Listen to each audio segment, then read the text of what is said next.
Grazing rules, grazing reserve. You saw the governor of Benue State make reference to legal issues.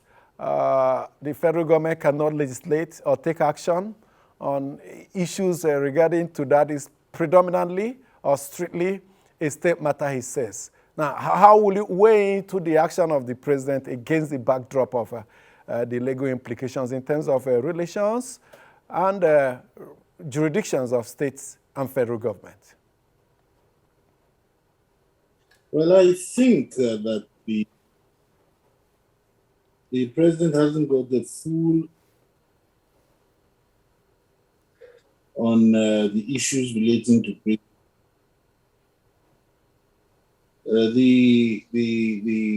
point being made by the governor of Benue State is rather very sound.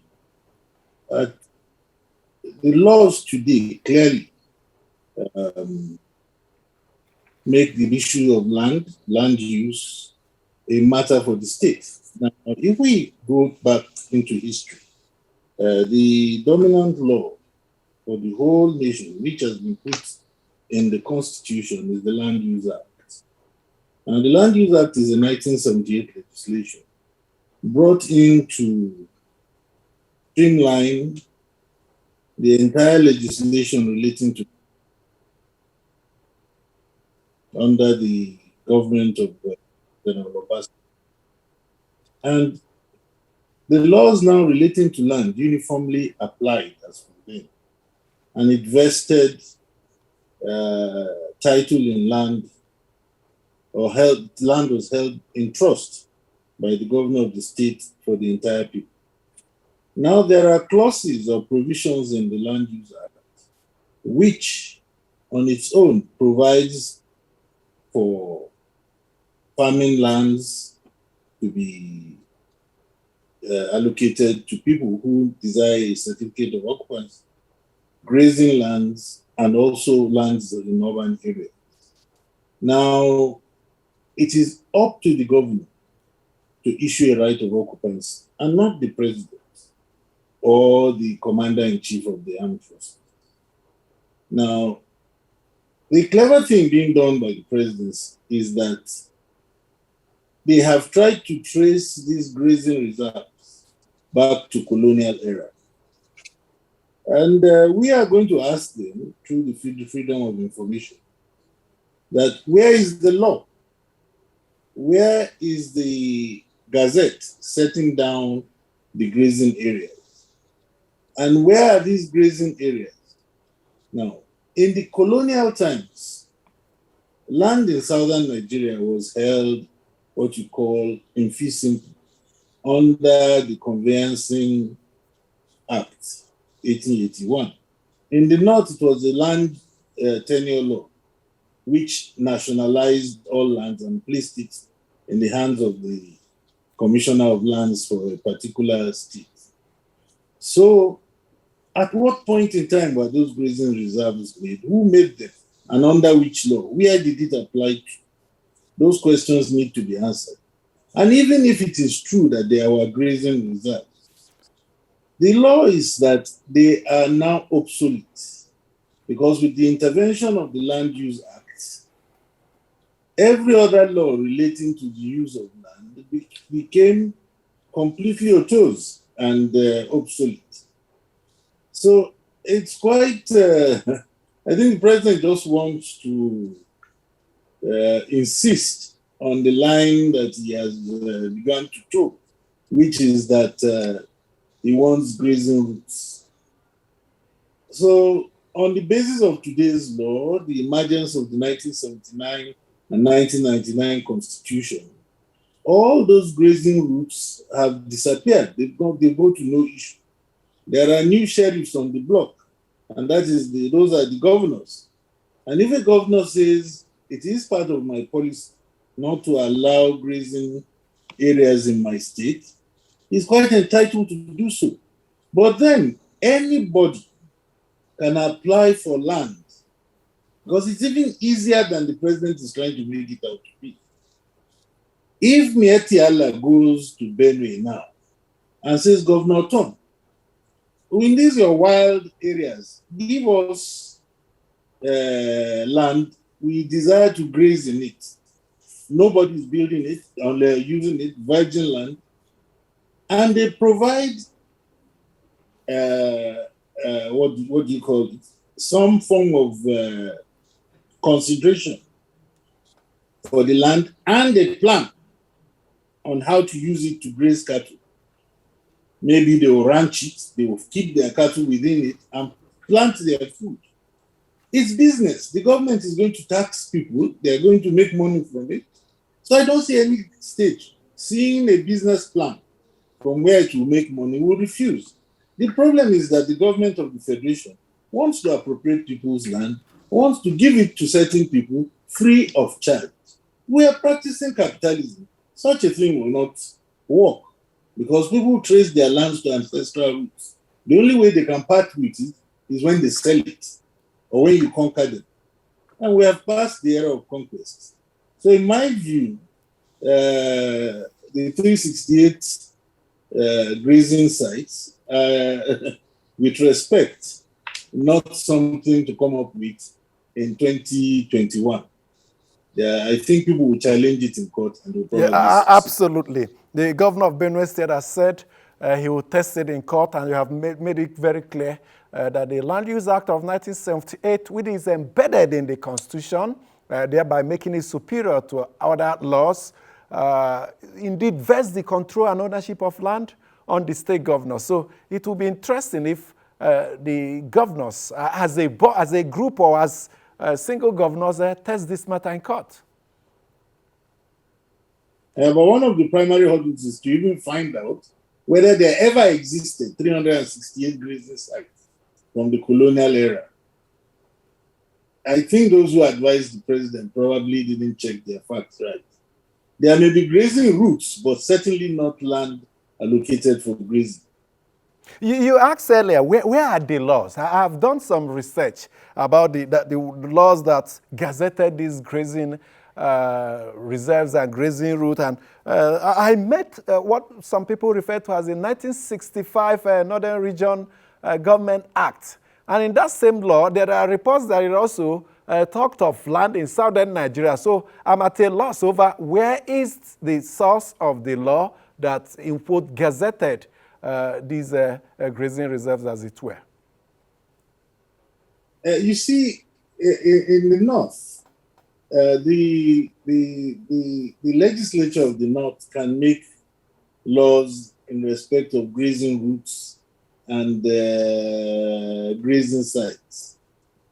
Actually, there are, in some of the gazettes, identified routes where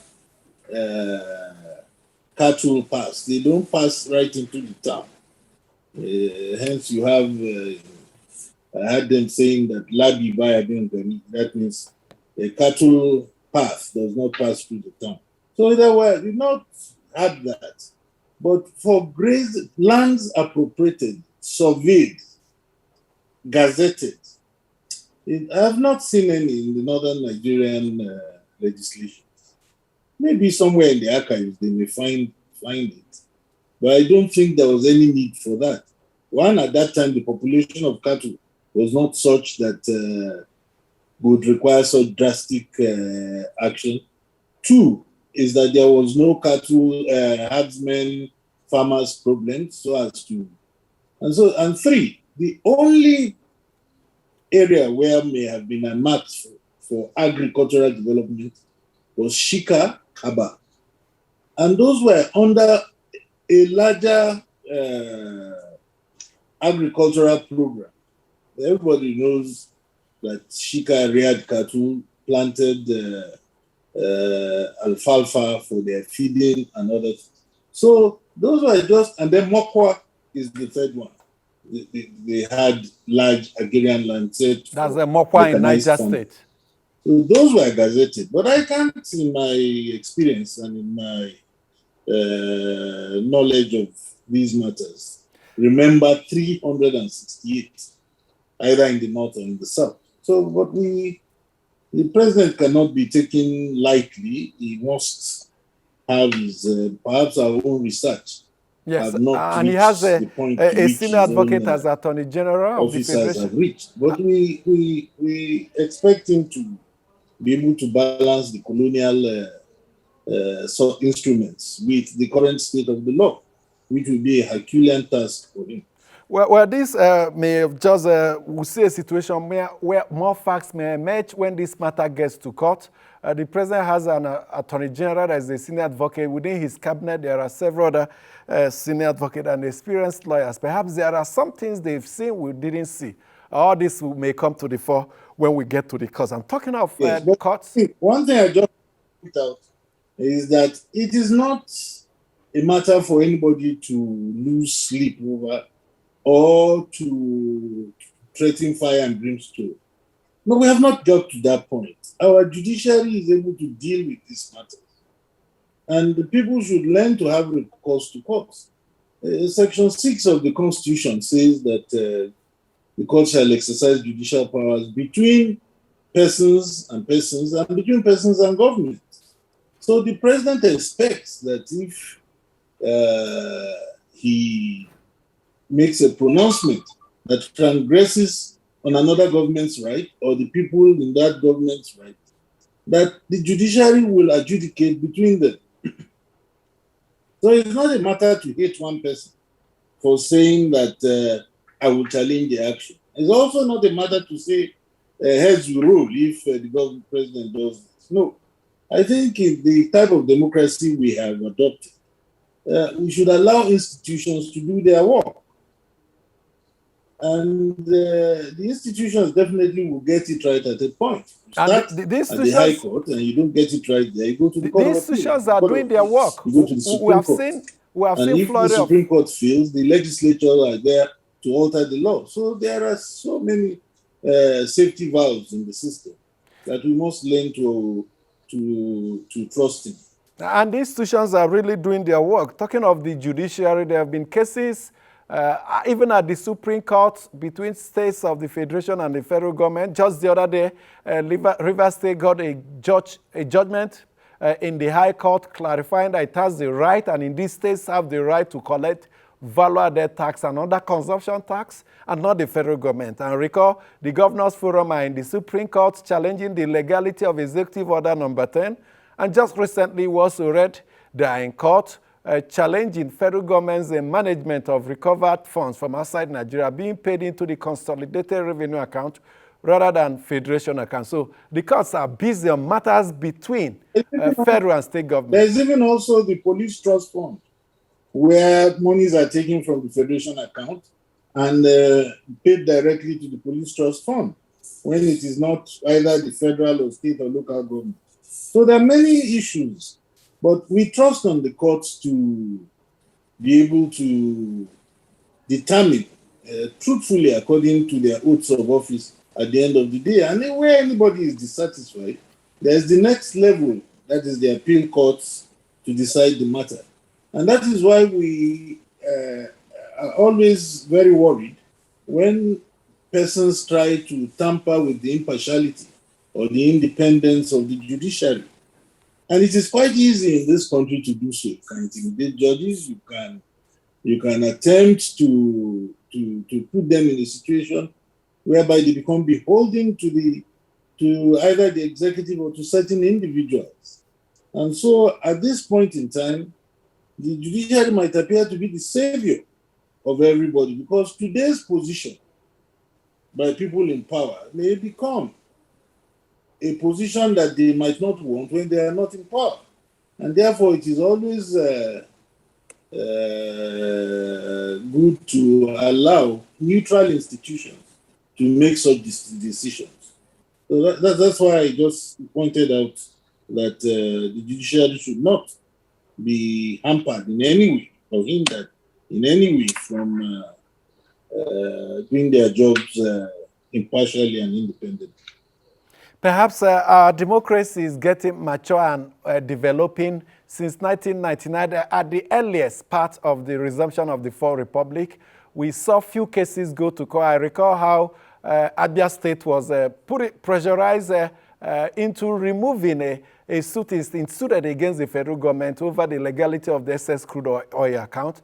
The politicians then preferred political resolution, but we are seeing more of these cases go to court now. So it's an indication that our democracy is getting strengthened.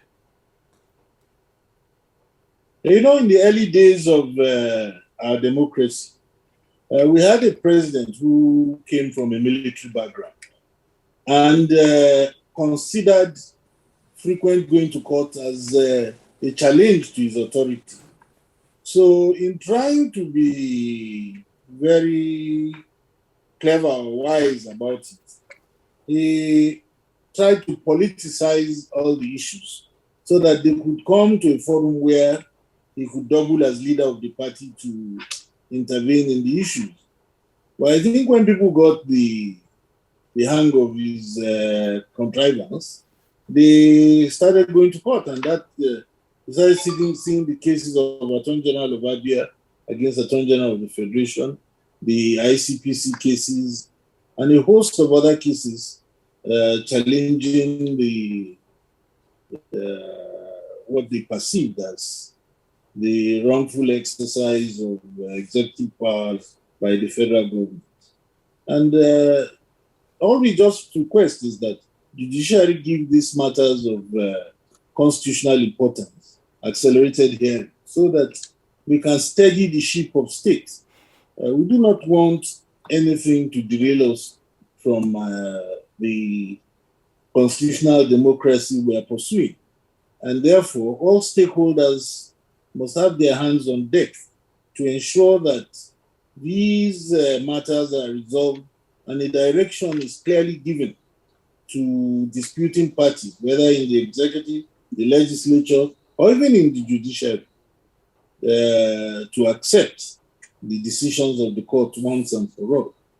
Very important point you raised about expeditious hearing of these cases in court. For instance, the suit between the Governors Forum and the federal government over the legality of Executive Order Number 10 has been in the Supreme Court for months now, and I keep wondering, constitutional matters should be given priority by the Supreme Court. Now, you see, that matter, although it is sub judice, has been subjected to political solution. And I think part of the rules the judiciary plays by is when you have matters of such nature and the court is aware that there are moves by the parties to settle out of court or to find a fail-safe solution to it, then they probably would tarry a while and allow such mediatory measures to take the front burner. But I think that issue will by and large be settled. I think our constitution already makes adequate provisions for the judiciary. There is, in my view, 80% compliance. And I've always said, and I'm seen as probably an enemy of the steps taken by JUSU. I think that it is not the amount of money that flows to the judiciary that determines judicial independence, integrity, and accountability. On the other hand, money may even be a bait to derail them from the targeted independence and impartiality. Imagine the chief judge being the accounting officer and money is declared to be lost and he is mugshotted in the EFCC. His judicial career and the judiciary's reputation from that point falls into tatters. And that's why some of us think that the present formula with the NJC is the clearinghouse and the distribution house for money, and the centralized manner in which it is done ought to take care of their personal emoluments. We have never had any judge being owed money in his salary because the NJC takes care of that. You've never had a judge queuing up and crying that his pension is not paid. And so the only thing that is left is the capital expenditure of states to build courts, to buy vehicles for judges, and give them houses to stay. And the governors do say that they are doing their best on the basis of the existing arrangements they made. And by some veiled threat, say that if they are to follow these new JUSUN requirements, that the budget of the judiciary may fall. And they have introduced things which make sense, that there is a need to go to the House of Assembly and present their requirements through an appropriation law, so that it is only what comes into that appropriation law that is taken to the consolidated revenue of the state. But by and large, I think it is an issue that will be resolved. It's not as deleterious a matter as it is made to appear. Very important point. There is already about 80-85% compliance. And the judges are not really very important point, and perhaps for an area of concern that you raised. Bad vehicles, and certain things that over time should be fixed. That's a very important area of concern you raised about more money flowing into the judiciary in the name of financial autonomy, how the heads of a judiciary at the state level, the chief judges, would administer and manage the funds. It brings to mind what happened in the National Assembly, where the presiding officers were accounting and managing and distributing, and how some of them were impeached based on allegations of misappropriation and all that. You wouldn't want that to also happen to the judiciary. Like you pointed out, imagine DFCC, ICPC inviting a chief judge over to his office to answer to some questions over management of monument for the judiciary. And making him to carry a mugshot and his details, and then mugshotting him and putting it in the internet.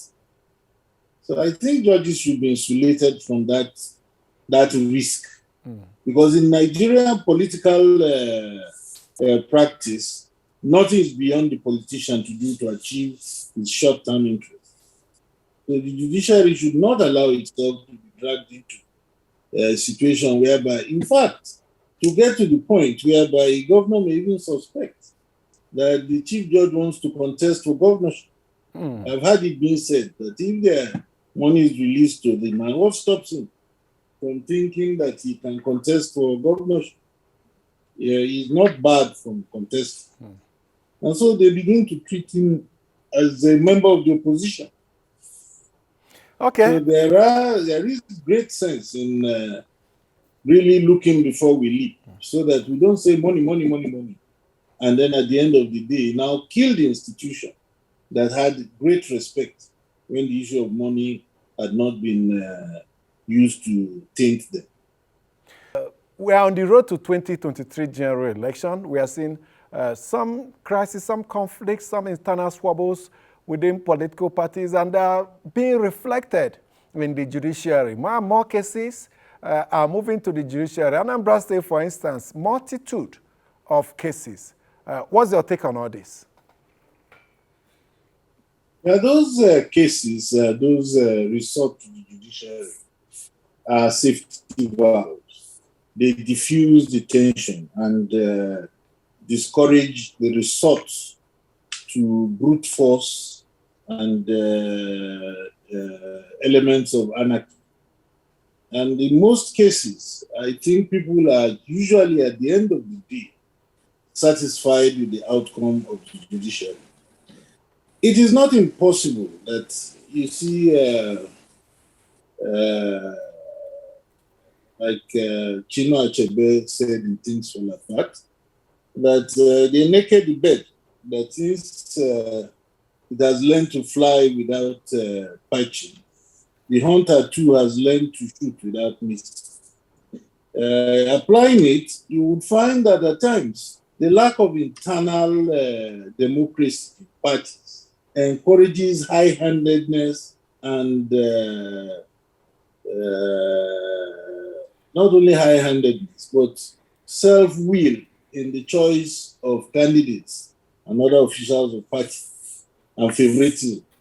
But on the other hand, since disgruntled candidates have found that their leaders will never stop being selfish about it, they too have resorted to challenging these actions in court. And even the legislature has finally made, in some instances, issues which were a taboo to take to court. That is matters of the internal management of a political party are now matters that where it infringes on the right to choose a candidate for the party, that the person can go to court.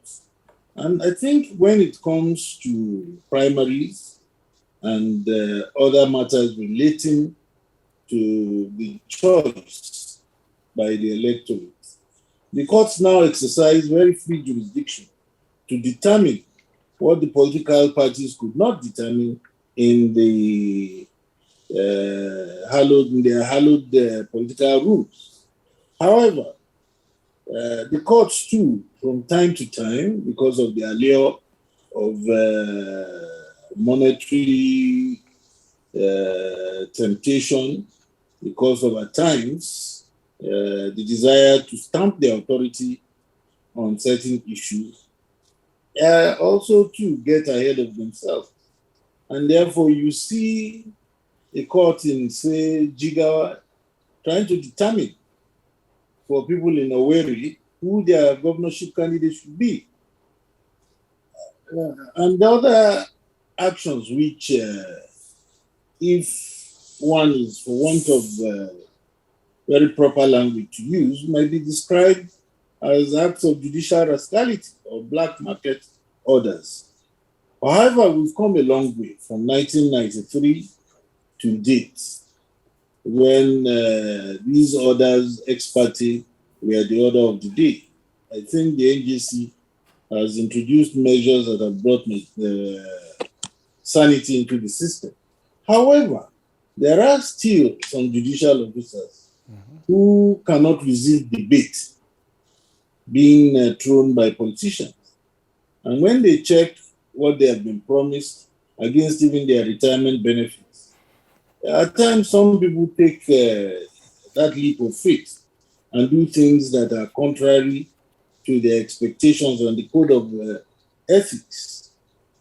So at the point where we are in now, you will definitely find, because of the absence of internal democracy, you would find a lot of people going to challenge the matter in court.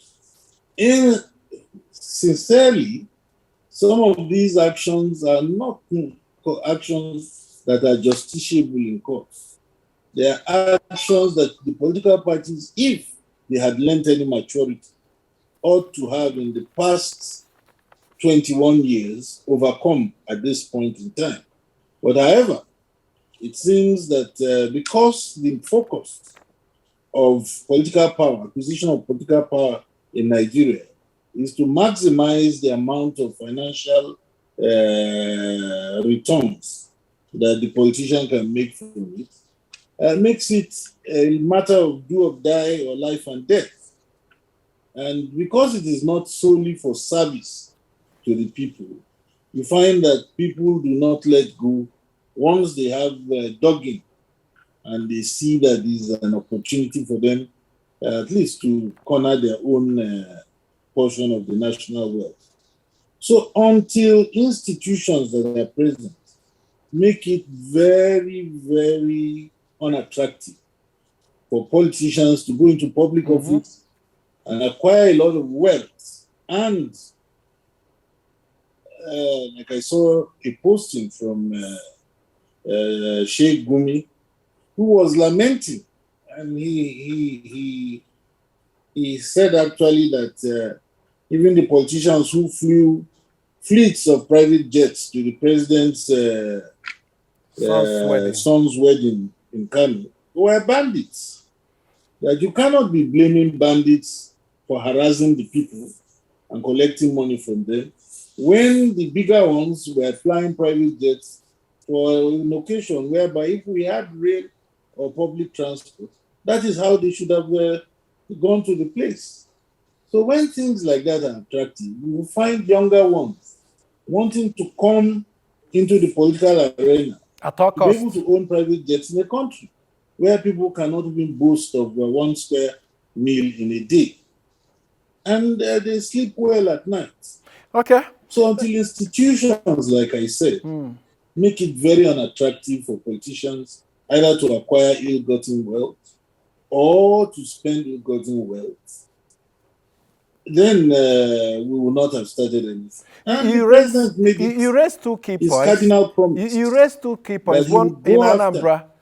Perhaps anyone who was corrupt. the situation in But Anambra sadly, justifies the point you raised that the more these cases get to is that court, the more that attitude has not been curbed, even in the present dispensation. Okay. Now, you raised two issues. One about the fact that when more cases get to court, electoral-based cases, violence goes down. Anambra is a typical example. Perhaps the state with the highest number of litigations before, during and after any governorship election, but you rarely find any case of election violence on voting day. So it applies there. On the other one, they talked of the NJC doing so much about ex parte orders from judges and trying to whittle it down. I've seen directives that when it involves a political matter, judges should refrain from giving ex parte orders. But it keeps flying out. The directive is that you must put them on notice.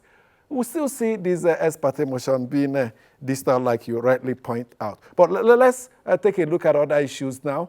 2023 election, we are still on it, but some Nigerians, some groups are insisting that that election should not hold, that the priority should be to restructure the country and put it on the right path before I even talk of the election. How will you marry the two, as it were? Well, it is a conundrum which should not arise. The covenant we have on the table now is that every 4 years there should be a general election. I do not want the present administration to be accused of a form of tenure elongation in one form or the other. And that accusation may soon begin to fly around. I don't think they are heading in that direction by any means. But other events, other happenings have triggered the call for restructuring. And those calls are not without merit.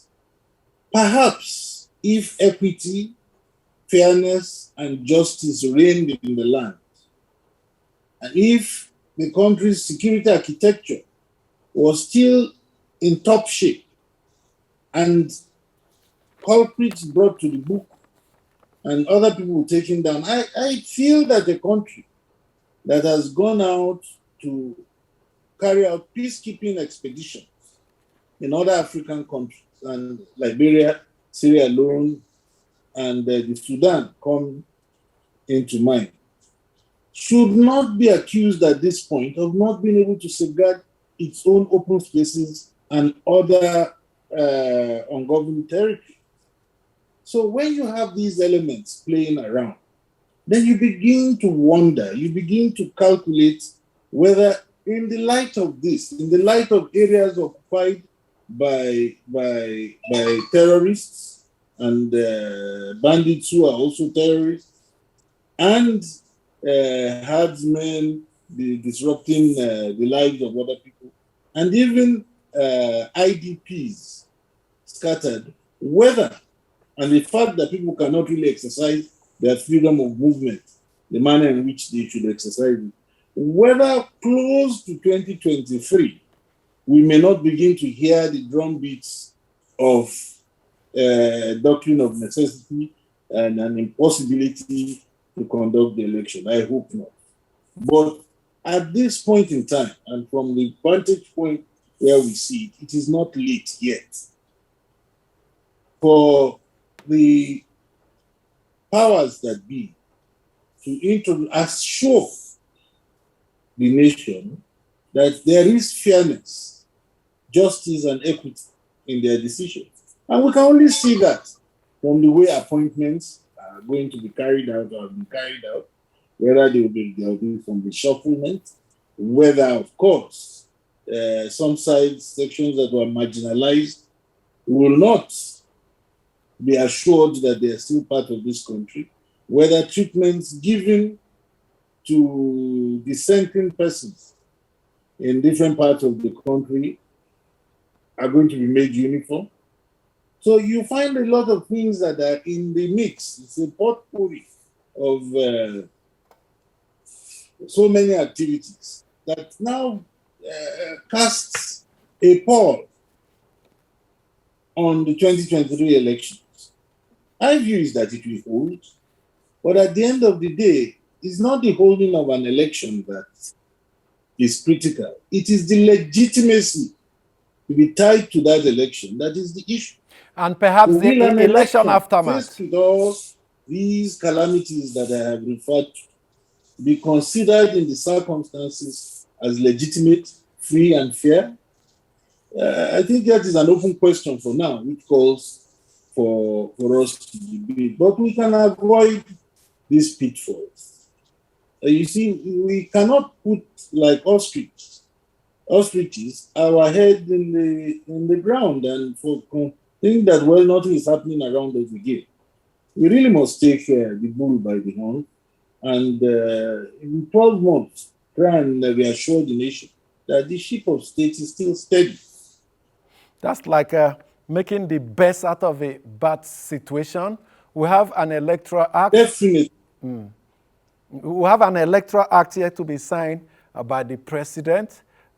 Controversial as it were, the controversial provisions. How would this help to usher in a good election? You noted quite clearly it's not about conducting an election, but an election that will enthrone a legitimate government and that one that will come without post-election repo effects. Yes, you see, I was surprised that we didn't talk about the Electoral Amendment Act before now. But within this little time that is left, I think the real danger, the mischief, is not being adverted to by Nigeria. With due respect, I do not think the issue is that of the electronic transmission of votes. I see a more dangerous thing coming up, which is the abolition of the ballot paper as the means of voting. And once you say you abolish ballot papers as the means of voting, then you are going to talk about an electronic contraption to be used as the means of voting. Now, how many Nigerians are educated to vote electronically? Voting is not only meant for the urban dweller. 70% of Nigerians dwell in the rural areas. And the ballot paper itself, secondly, is the only means you can verify and do an audit after the election, whether an election was properly held. Now, if the votes are cast in the air and only record at the back end, they can be tampered with along the route. As I know, so many internet or electronic elections have been tampered with in the past in organizations that have been privileged to even watch closely how they operate. So, we have not yet mastered free and fair elections from the ballot paper. INEC, in my view, had been doing its best to make the process more transparent. Then all of a sudden, we play into the hands of people who, if you ask me to give them a scorecard, I might not score them very well. And now have the opportunity to have a nebulous way of presenting themselves for a scorecard from the electorate. A procedure where people can manipulate it.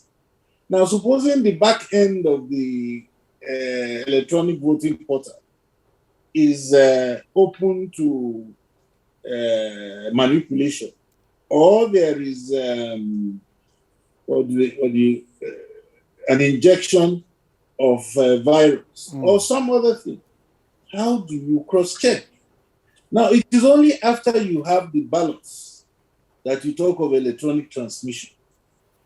It is a misnomer, or it is to talk of electronic transmission of votes when the voting is by electronic means. As soon as you vote, it records at the end point. So there wouldn't be need to have an electronic transmission of votes.